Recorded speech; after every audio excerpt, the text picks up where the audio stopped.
The breakdown. The breakdown. Break the breakdown. Welcome to The Breakdown, a show about bodybuilding, fitness, and all things Generation Iron. This is GI's first talk show, and it's our first episode. I am Bikini Pro competitor Tifanny Urrea, and to the left and right of me is Shawn Ray, pro bodybuilder and Hall of Famer, and social media influencer and trainer Jeff Logan. How you guys doing that? By the time this airs, we'll be in 2018. A lot has happened this year. Shawn, what was the most exciting for you? What worried you the most? Wow, well, I mean, what's the most exciting clearly for me as a former bodybuilder is the Mr. Olympia competition. We had our 53rd anniversary of the Joe Weider Mr. Olympia, and we've had a 7-time record-tying victory for Phil Heath. He tied Arnold Schwarzenegger with 7. He's got to win it one more time to tie Ronnie Coleman and Lee Haney for the all-time record of 8. That's yet to be seen. But one of the more exciting things was that it just seems like our sport is growing exponentially. The numbers across the board were just through the roof in terms of participation, not for bodybuilding, but for men's physique, classic physique, which is now taking the industry by storm. And of course, the bikini division is just blowing up. That's probably the best aspect of what happened in 2017 in terms of our growth. Glad you mentioned that. How about you, Jeff? Kind of worried about that growth because like there's a whole bunch of different categories now, and like everybody's like, I'm a Section 3, junior pro. Like it's like, what the fuck's going on? Like seriously.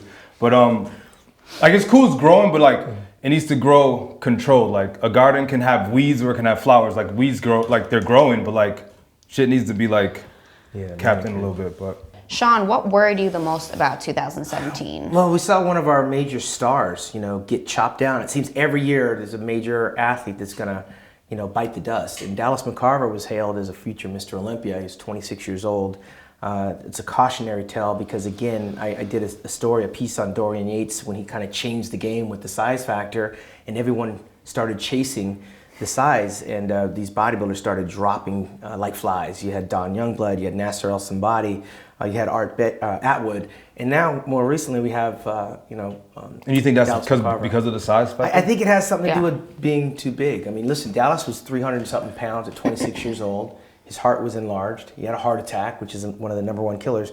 But these guys that are playing the size game and not paying attention to the internal health, this is the downside of bodybuilding, which is the benefit to classic bodybuilding, because you don't have to be massive. Right. And you also don't have to be a genetic freak. You can actually change the way you look because they have you structured in a height and a weight category. Whereas in open bodybuilding, size was ruling the roost, and we start seeing bodybuilders drop. And again, Dallas McCarver is an example of what we need to be careful of in the sport. And they're chasing the size because size is being rewarded. It's being rewarded, and so now I think the judges are starting to get it, which is why classic bodybuilding was created so that you don't have to chase the size. So at least it's giving us an option. We're going to find out how they continue to reward these guys, because again, the guy that got second in the Olympia was over 300 pounds, and Big Ramy. Right. So how did you feel about that, Big Ramy? I thought Big Ramy served notice, man. I mean, Phil Heath was not at his best, of course, until he turned around from the back.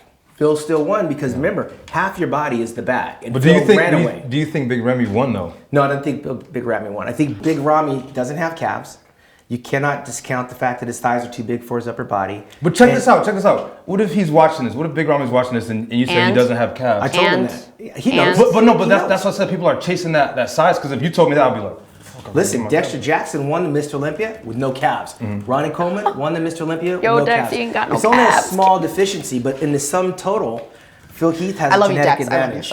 Phil's got a genetic advantage over Big Ramy. But Big Ramy's time will come. He's younger, and I think if he continues doing what he's doing, he's just going to outmuscle everybody, because behind him, there's really nobody that's threatening Big Ramy right now. There's a big distance between him and little William Bonac, who's in third. The industry is changing fast, so we'll be here every single week debating the topics. First topic, all the deaths in bodybuilding in 2017 especially. Crazy. Yeah, so first, Dallas McCarver, we mentioned it before. Really unfortunate, really young guy, chasing size. Is it something about the industry that's causing the death? I think I know your take on that. Well, I mean, I think we're also people are getting informed faster, and we're able to see through social media instantaneously. We had the guy over in Africa do a backflip, broke his neck. you're a bodybuilder, you're not a gymnast. So to do crazy things like that, you run the risk of dying. The editor of Was it a big dude or no? No, he was just a regular looking guy. But I mean, at the end of the day, he's a bodybuilder. Broke his neck, he died, and so obviously it comes with negative. At the competition, yeah. Yeah.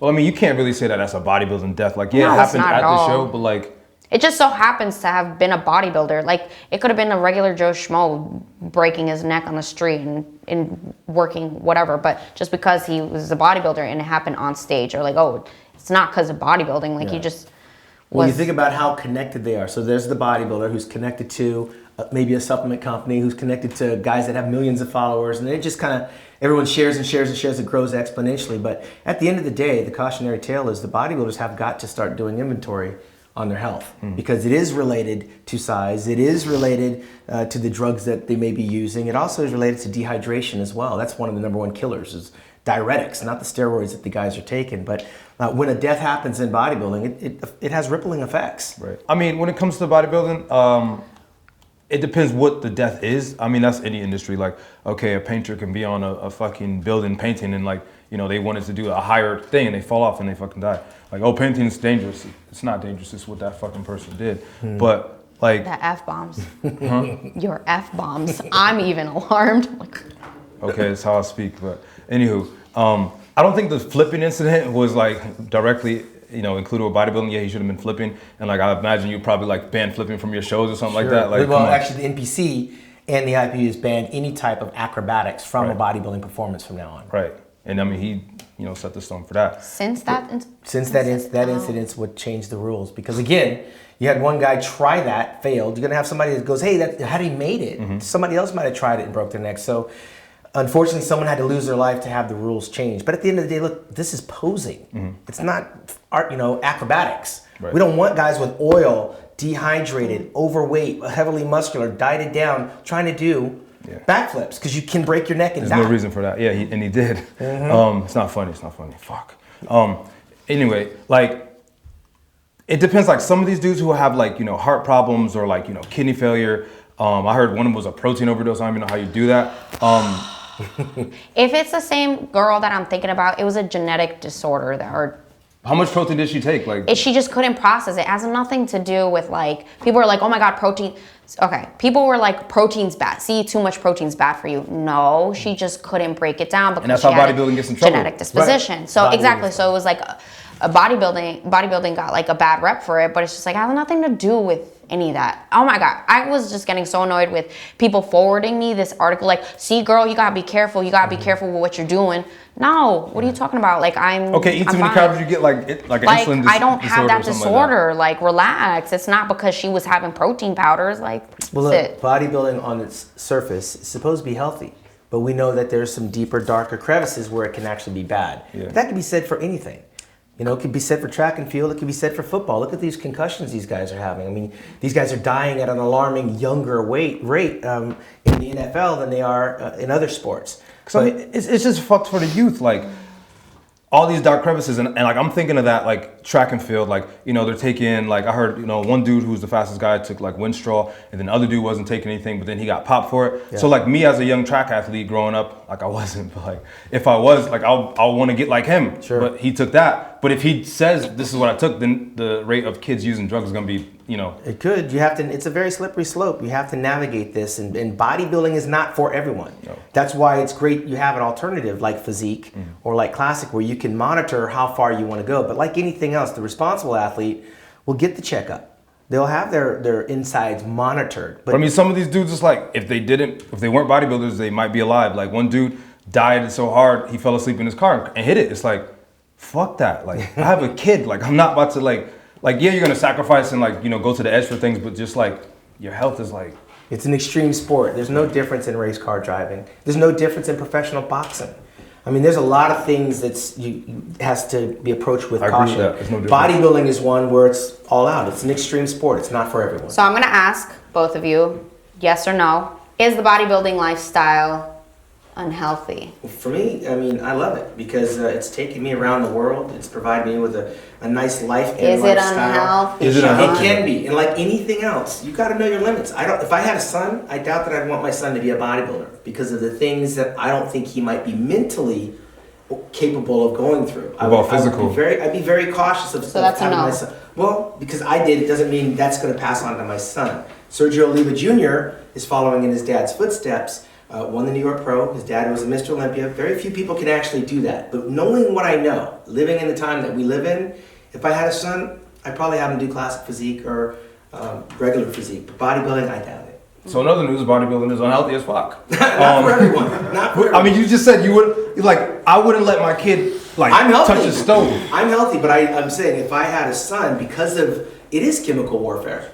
My son might be smarter than me. I'm saying Sergio Oliva Jr. is doing what his dad did on a very good level. He's one example. But this is a sport of misfits. People come into bodybuilding with eating disorders. They come in here with very low self-esteem. You said searching misfits. for something. Yeah, there's a lot of misfits. Mental disorders. I mean, OCD. You come in here thinking, you look very low of yourself, and you can build yourself up, but you don't even see how good you look because you still are beat up on the inside mentally. Right. And then when the bodybuilding is gone, you may find something else that's not so healthy to try to fill that void. So it's not for everyone. But and here's the thing: it might be unhealthy if you take it to the extreme lengths, but it's not. It bad. is an extreme length. But it's not Bodybuilding bad, though. is Everyone takes extreme. it to the extreme. Okay, but like that's not necessarily bad. It can be. Let me just give you an example. Hold on, Hold on. It's unhealthy, but it's not bad. Bodybuilding is not extreme. Competitive bodybuilding, that's extreme. Because Yes. I know plenty of regular plenty of people, gym rats in the gym taking more gear than but not the all real of them. ones. Is Not it all of about them. gear? What about when you tear your Bodybuilding is like tear you're your going to bicep? the gym and building your body. Callum That's what Von bodybuilding Walker, a is. very popular upcoming athlete. Goes with his friend, Callum. Oh, Callum. They're trying to curl 400 something pounds. He can't curl probably 100 pounds by himself, and they're trying to do a tandem 400 pound and he tears his bicep. He just wanted the views and the likes. But that's my point. But that's not bodybuilding. saying That's that's just not what it's that's about? social media. He's trying to like be all get the likes. He did it for the likes. He made So That's it's how not he even makes like a the living, though. bodybuilding. That's how he You're makes a right, living. but Like, bodybuilder. now his if he gets ass got a torn bicep he and probably he sells all out of clothes. commission. He's working hard. He's I need more views. He's gonna get more views to this and gonna buy more of his clothes. He's trying to like feed him and his girl. I think he has a girl or something like that. Like, Listen, it's still a business. At the end of the day, when I It's started girl. out trying to become a professional bodybuilder, I looked at it as I'll a feed career. you, my girl. Like, what the fuck? If you're not looking at this thing as listen, if you're not looking at this sport as a career when you get involved in it and you're looking at it as a hobby, it's a very slippery slope because you could follow the wrong crowd. Doesn't everybody do it for the likes? No, not everybody. So you don't care how many likes you I get? don't. I do, but I'm not posting my ass like We're not talking I about your should ass. be. We're talking No, about that's what a girl doing it would for the do. likes. No, that's what a girl would do for the likes. You right or wrong? A girl would post her ass for the likes, True. right? Okay, so a dude doing whatever he got to do for the likes. How do you feel about that? And being a bodybuilder and like trying to be on social media and all that I stuff. think you need to pick your path. You do. If you're gonna be that guy who's doing like, I don't like the guys. Okay, there's kids that are like stealing from stores, opening stuff up in the store, eating it, and they're making those viral Oh, videos. God. And then these guys are doing like these crazy lifts where you're just the form is so fucked up that you're like he's gonna rip something, and that's what happens. That's why we watch. Yeah, but like.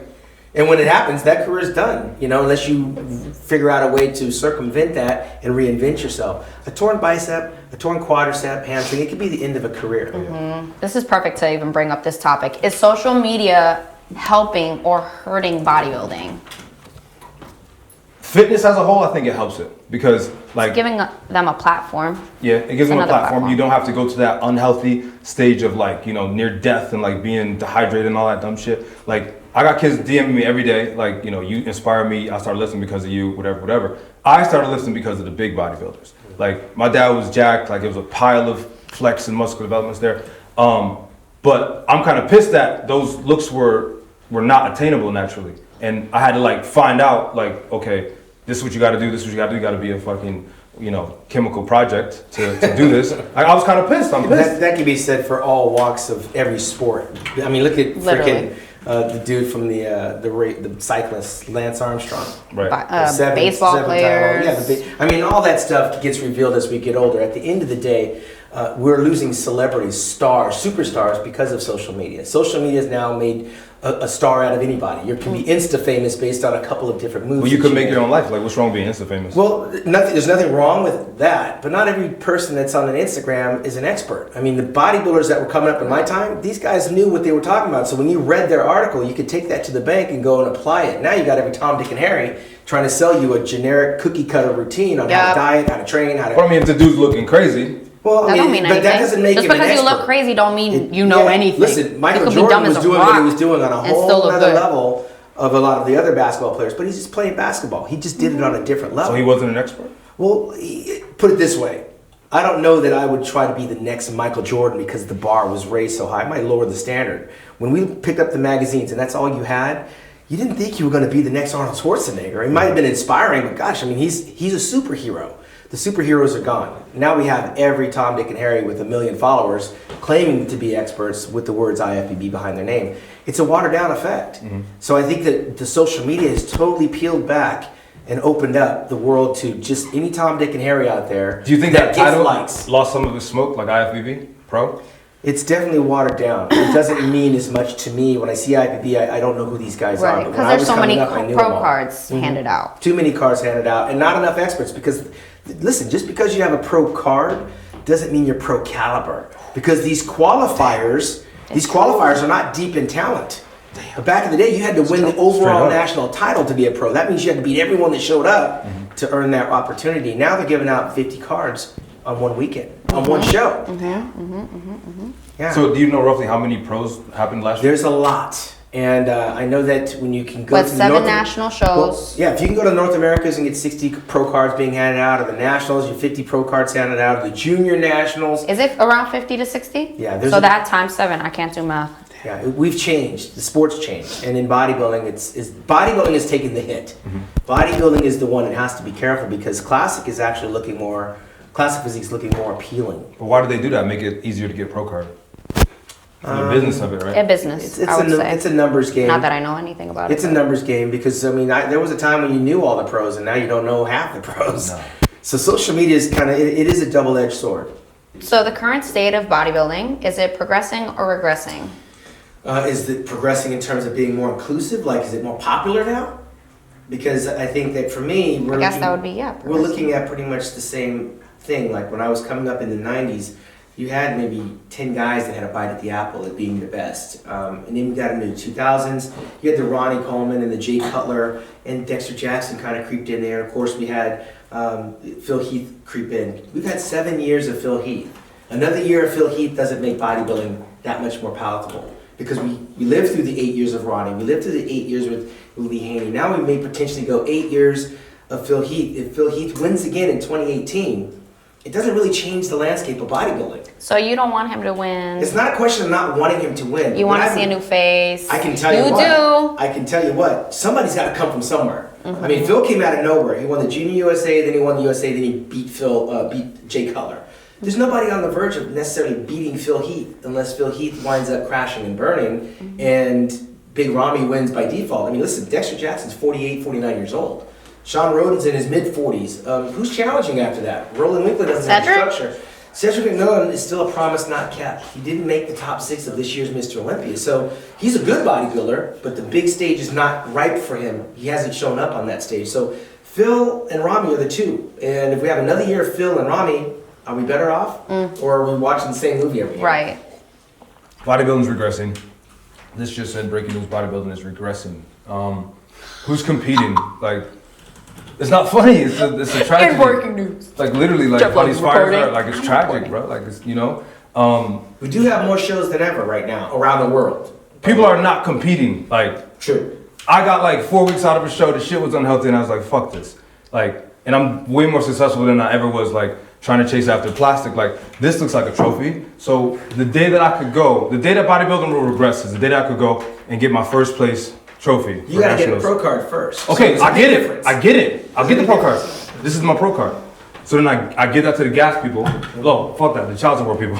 And then that counts towards it. That's when it will progress. Okay. Like, or when the checks go up. Like, okay, the check for Miss Olympia is what? $400,000. I thought it was 6. 400 for the past 3 400,000. years. Phil Heath I has thought made it was 1.2 million.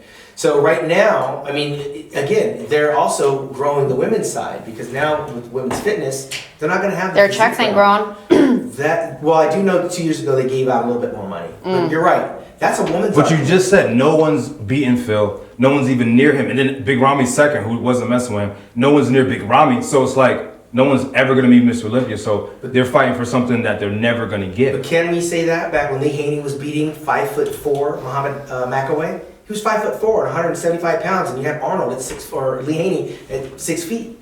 So it always seems like there's one that's always head and shoulders above, which is why we had 22 years Mr. Olympias with Dorian, Lee Haney, and Ronnie Coleman, and now another 7, potentially 8 years with Phil Heath. I mean, that takes us into almost 30 years of only 4 different champions. Right. It is what it is, but because of them, all these other avenues are making it more popular with the physique, with the bikini, and with the women's fitness. Women's fitness, by the way, is no longer going to have the bikini round. They're just going to have the fitness routine round. Oh, really? So you're going to have cheerleaders and gymnasts starting to get in on that because it's more inclusive, and the body's not going to be judged as much as the routine. So, but Well, because the girls that were doing it just didn't want to get hurt. They were getting older, and they didn't want to get up there and get in the bikini. They want to do their routines. they don't want to, hold on. My brain, hold I on. didn't change the rule. They don't but want that to is get the in a new rule. bikini Yeah. at a bodybuilding show. That's where right. They we want- all got to be in a bikini. They want to do the fitness round. They want to They do the just wanna routine. But because- isn't twirl it and fitness? flip Isn't it, and it's stuff. like dancing and shit, right? Like, Well, we have bikini and we have figure. I mean, do we need a fitness girl in a bikini too, or do we want to see a fitness? Yeah, too? or else go on some other stage and do your flips somewhere else. Get yeah, a but you can do bikini. flips without being in shape. Like, Yeah, that's going to be a slippery slope for the judges to decide. I don't know. That's just weird to me. But they How will. about fitness? The fitness category, like them thickum girls. The wellness category. Oh, whatever. And that's wait, what is that? that's wellness thickums? coming out of South America. You sound like the girls in my direct It's messages. very, very popular. I've seen it a few times, especially in Brazil, where they have a little bit more curves. They don't want the girls to diet down, get emaciated, be depleted and dehydrated. That's the look that we reward in women's figure. And you see the cheekbones and you see the striations and all that. These girls in the wellness are about the curves, but you got to be shapely. You can't just get up there and be thick. They're bottom heavy, Well, they may be bottom heavy, but again, muscular. What's wrong with being bottom heavy? they work out. They're not just girls with big. They're butts. not proportioned to Who are you talking about? to standards, to like To the to the NBC U.S. standard. standards. Because when you diet they're down- mad like quads and ass, When you diet down, you lose and all like the very curves. little delts. It's a totally different No, standard. you're It's very popular. I'm telling So you. when did that come out? When did that? That's been around. It's been around for a few years. Started in Brazil. Is there a men's wellness category? There's no men's. We don't want to see the please, men's no, thank you. wellness. I'll which go is in there and basically- clean house right now. We don't want to see you Pro men's smooth. wellness. IFBB Pro, right? Men's wellness? Wellness is for the women. Coming for y'all. I think bodybuilding wasn't what it used to be because, like, the consensus with me, like, all my friends, like, everybody that I know within fitness, like, a lot of people are downsizing. Like, me, myself, like, the heaviest I was probably about, like, 308 pounds, and it was not healthy. I didn't like it. It wasn't comfortable. But it was stronger. Everybody's, like, dropping down. Like, the Men's Health magazine is selling more covers than like, an MD or something like that, and that's just facts. Like, the average guy always, like, any client that I have, or they always say, like, I don't want to get too big. Or, even a bodybuilder now, we're walking down the street in LA, like, you can spot a bodybuilder anywhere. Like, Sure. average guy's going to want to have, like, like a nice body, healthy body. So not that many people want to compete. And Well, because more people now are about green and longevity and health and fitness, whereas back in the day, it was about just getting big. You want to Right. have big shoulders, big pecs, you want to be strong. And now we're learning more, so we have more information, and more people are into, there's so many more trainers now than there were even bodybuilders when I was coming up. There weren't trainers, there were bodybuilders. You might have a workout partner. But now all this information is being just thrown at you through Google searches, and at the gym, you go to a gym, the first thing they want to do is hook you up with a trainer. Right. The trainer wants to get you fit. It's so you're not- saying back in the day, the only trainers were bodybuilders? Yeah, most of the trainers back then were bodybuilders, so you want to come in there to get big. So it was either you bodybuilder or you didn't? That was it. You Right. didn't have really a choice. Cool. And I think now more people are wanting to get healthy than there are wanting to get big.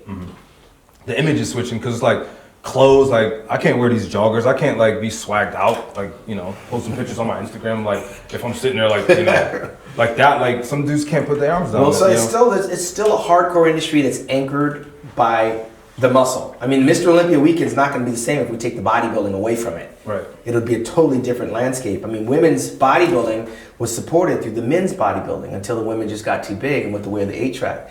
Professional bodybuilding can do the same thing. It may become a turnoff. If we have another big bodybuilder die, bodybuilding is going to be in trouble. Right. The been. judges are going to have to change the type of physique that's going No, to I want to lead know. us I into want the to know next if you generation. ask those dudes, hey, if you can make the same money you're making, but like take less drugs and be smaller and be a little bit more healthier because of that, would you do it?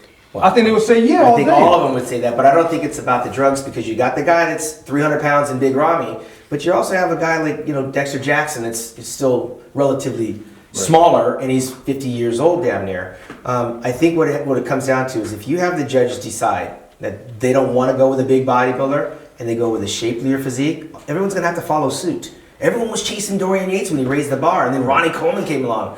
So they're going to have to change what they're rewarding if they want to have more inclusivity. Because bodybuilding, like the A-track, can become extinct. Mm-hmm. So that's it for today, guys. That's our first episode. How did you guys feel about it? Very informative. I mean, it's different to hear other perspectives. I travel the world covering the sport, so you kind of hear a different perspective. It's good. Good conversation. Different walks of life, I guess, the industry. Oh, different walks for sure. Cause like you different, me different, you different. all different. All right, so tune in to next week's episode. You better watch next week too. GenerationIron.com.